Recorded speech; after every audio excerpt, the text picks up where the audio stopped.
मामी आज कौन प्रिपरेशन चलची कहले? आज चकुली पिठा हाँ आ दहीबरा आलुदम हाँ आ घुगुनी हब।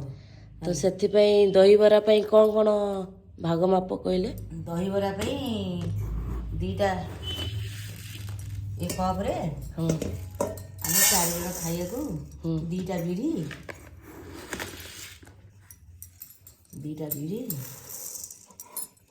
हाँ 1/4 चावल। अच्छा आधा कप चावल दीटा बिरी हाँ अधा कप टिके कम चावल ए दहीबरा एटा दहीबरा दहीबरा आ एटा चकुली हाँ एथे 2 कप चावल एथिरे 2 कप चावल आ गोटे कप बिरी पड़छ गोटे कप बिरी। अच्छा अच्छा हाँ ठीक अच्छे बनला परे बटा बटी ये बतुरी बइबे 8 घंटा बतुरीबो तापरे बटा बटी हबो दहीबरा प्रस्तुत करा हबो। अच्छा तो मामी सब प्रिपरेशन चललानी? हाँ बड़ा छणा होची काई बरा केमती फुलची देखिबा बेरी बढ़िया बोलची बढ़िया फुलची आ बड़ा तो एडी छणा हबो। हां तेल तता गरम बसची आहा गरम हेले बड़ा छणे आहा हेले मामी एथिरे कोन पकी बनेले एटा? फास्ट कल राति टू बिरी मु बाटी के रखी देछि। हां सकाळ दी लूण अदा कंचा लंका भुसा पत्र काटी गोळी देछि आउ एबे दही रे पानी पके देली गोळी देली तापरे कंचा ए सुखिया लंका जीरा सोरस पके भुसा पत्र पके बघार देली चिली फ्लेक्स पकेछि बीट लूण पकेछि एबे आंब बसी अदा करी पकोछि हां पकांतो तापरे बरा छणा हबो पड़िबो। अच्छा तापर लोकन को देखेबा लोक देखेबा ऊपर काटवार आ भीतर पके दोनो डायरेक्ट ओके जे ऊपर चपड़ जावे। अच्छा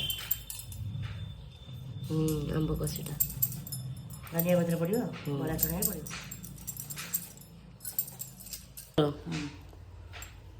आज बढ़िया हम दही पागड़ा दही बरा आलदम मस्त हम घोड़े रखी देलु बरा छणा पका। अच्छा ठीक अच्छे आलदम कले देखिए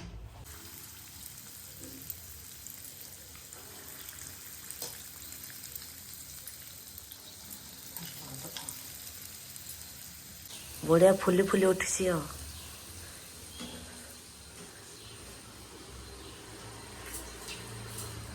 तो एठी हो जाइए आमर बरा गोटे ट्रिप तो यहीटा को लेकिन मु दही रे पकेबी मते इंस्ट्रक्शन मिलला दही रे पकेबा को देखंतु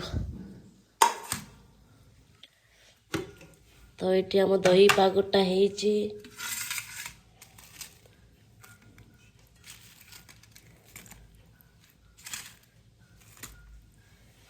चलतु मु दही रे पके देछि देखि पारथुबे एटा को पुणी घोड़े दबा तो पुणी आमे वेट करिबा नेक्स्ट ट्रिप को सेटा हले पुणी इथरे आनी की पकेबा। मामी कौन आलुदम पे प्रिपरेशन चलची? हाँ मसला कषा होची मसला कसी के आलू पड़िबो ताले एडी आलू काटी के रखि दैछन्दी।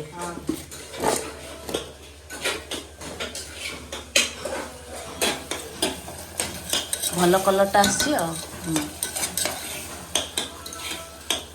आलू पड़िबो आलू पड़िबो कषा हडी आलू लूण पड़ी आलू पकेकी केतरा सीटी मारिबे? 3टा सीटी हबो 3टा सीटी तो अबे मसला सहित आलू को भी कषा होची लूण पड़िबो आपर लूण पड़िबो सब मसला बाटी दैछन मामी देन लूण पड़िबो एठी स्वाद अनुसार लूण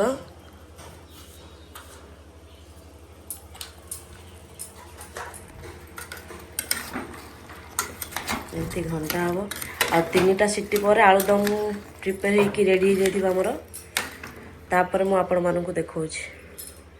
तो ये दहीबरा आलुदम प्लेटिंग चलছে आलुदमटा आपण मैंने देखिपे केते सुंदर होती आ खाइबा भी बढ़िया टेस्ट भी होता तो ता सहित आम गुगनी भी करूँ दहीबरा आलुदम पकेले सेटा भी भल लगे तो समस्ते गोटे पर गोटे जिनस बाढ़ुं कहीं आम घर समस्ते एत सारा लोक थे आ समस्त प्लेटिंग करू करू टाइम हो जाता तो सेठी मुझे पार नी तो ये दहीबरा आलुदम सब पियाज कंचा मर्च धनिया पत्र ସବୁ ଦେଇକି ସେଉ ଫେଉ ପକେଇକି ଭଲ ପ୍ଲେଟିଂ ହେଇଥିଲା ଆଉ ଖାଇକି ବହୁତ ମଜା ଲାଗିଥିଲା।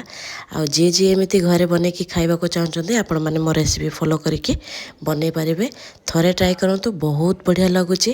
ଆଉ ଖାଇକି ମୁଁ ଆପଣମାନଙ୍କୁ ଦେଖାଉଛି ବି, ଦେଖନ୍ତୁ କେତେ ସୁନ୍ଦର ଭାବେ ହେଇଥିଲା, ବହୁତ ବଢ଼ିଆ ହେଇଥିଲା। ଆପଣମାନେ ଥରେ ଟ୍ରାଏ କରନ୍ତୁ ଆଉ ମୋତେ କମେଣ୍ଟରେ ଜଣାନ୍ତୁ।